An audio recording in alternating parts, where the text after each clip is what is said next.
Hello everyone, welcome back to my channel Mishti's vlog. আশা করছি তোমরা সবাই খুব ভালো আছো, আমিও ভালো আছি। আজ আবার একটা নতুন রান্নার রেসিপি নিয়ে চলে এসেছি। আশা করছি আজকের ভিডিওটা তোমাদের খুব ভালো লাগবে। আজ আমার মা রান্না করবে, আর আজকের মাছগুলো দেখে বুঝতেই পারছো ছোটো ছোটো মাছ। এগুলো হচ্ছে বেলে মাছ, আর বেলে মাছেরই আলু দিয়ে পাতলা ঝোল করবে। প্রথমেই মাছগুলোতে ভালো করে লবণ আর হলুদটা মাখিয়ে নিয়েছে। এবারে কড়াইতে সর্ষের তেল গরম করে দিয়ে দিল মাছগুলো, দিয়ে মাছগুলোকে এপিট ওপিট ভালো করে ভেজে নিতে হবে। আর এই মাছগুলো মানে ছোট ছোট মাছ, বেলে মাছগুলো খেতে কিন্তু খুব সুন্দর লাগে।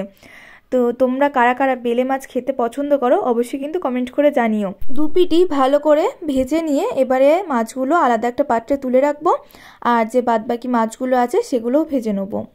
তো দেখো সমস্ত মাছ আমাদের ভাজা হয়ে গেছে। এবারে মাছ ভাজা তেলের মধ্যেই ফোড়নের জন্য দিয়ে দেবো গোটা জিরে আর একটা শুকনো লঙ্কা। গোটা জিরে শুকনো লঙ্কা ফোড়নটা দেওয়ার পর এরপরে দিয়ে দেবো এর ভিতরে কেটে রাখা আলুগুলোকে আমরা লম্বা লম্বা আর পাতলা পাতলা করেই কেটে নিয়েছি। আলু আর কিছু কাঁচা লঙ্কা কেটে নিয়েছি, একবারেই সব দিয়ে দিলাম। এবারে এর মধ্যে লবণ আর হলুদ দিয়ে দেবো, দিয়ে আলুগুলোকে ভালো করে ভেজে নেবো। তোমরা যারা আমার চ্যানেলে নতুন আছো, এখন আমার চ্যানেলটা সাবস্ক্রাইব করোনি, তারা কিন্তু অবশ্যই আমার চ্যানেলটা সাবস্ক্রাইব করে দিও। আর পাশে থাকা বেল আইকনটি প্রেস করে অল করে দিও, যাতে আমার চ্যানেলে আসে প্রত্যেকটা ভিডিওর নোটিফিকেশান তোমাদের কাছে আগে পৌঁছে যায়। আলুগুলো ভাজা হয়ে গেছে, এবারে এর মধ্যে জল দিয়ে দিলাম। জল দিয়ে খুব ভালো করে নেড়ে চেড়ে এবারে ঢাকনা দিয়ে দেবো। কোনো মশলা টশলা কিন্তু যাবে না এই তরকারিটাতে, একদম সিম্পল একটা রান্না। আমাদের বাড়িতে আমরা কিন্তু সবাই মোটামুটি খুব ভালোবাসি এরকম পাতলা ঝোল। আমার ভাই বাদে, আমি, মা, আমার পাপা, আমরা তিনজনে কিন্তু ভালোবাসি এরকম পাতলা মাছের ঝোল। ঢাকনা খুলে এবারে আমরা হলুদ দিয়ে দিয়েছি, লবণটা কিন্তু এখনই দেবো না।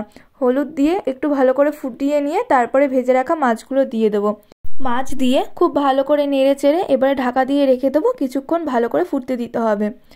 আর তারপরে ঢাকনা খুলে নামানোর একদম আগ দিয়ে এর ভিতরে দিয়ে দিতে হবে লবণ। আর তারপরে এই কাঁচা লঙ্কা যেগুলো আমরা দিয়েছিলাম সেই লঙ্কাগুলো একটু চামচ দিয়ে ভালো করে ডলে ডলে দিতে হবে। এই মাছের ঝোলগুলোতে ঝাল আর লবণটা চড়া চড়া হলে কিন্তু ভীষণ ভালো লাগে খেতে। একটু ভালোভাবে ফুটিয়ে নিতে হবে আর তারপরেই নামিয়ে নেব। ব্যাস, তাহলেই কিন্তু রেডি আজকে বেলে মাছের ঝোল। এরকমভাবে বাড়িতে অবশ্যই একদিন রান্না করে খেয়ে দেখবে, দুর্দান্ত লাগে খেতে। আজকের ভিডিওটা কেমন লাগলো অবশ্যই কমেন্ট করে জানিও। ভালো লাগলে লাইক আর শেয়ার করে দিও। আর যারা নতুন আছো এখন আমার চ্যানেলটা সাবস্ক্রাইব করোনি, তারা কিন্তু চ্যানেলটা সাবস্ক্রাইব করে দিও। আবার দেখা হবে অন্য একটা ভিডিওতে।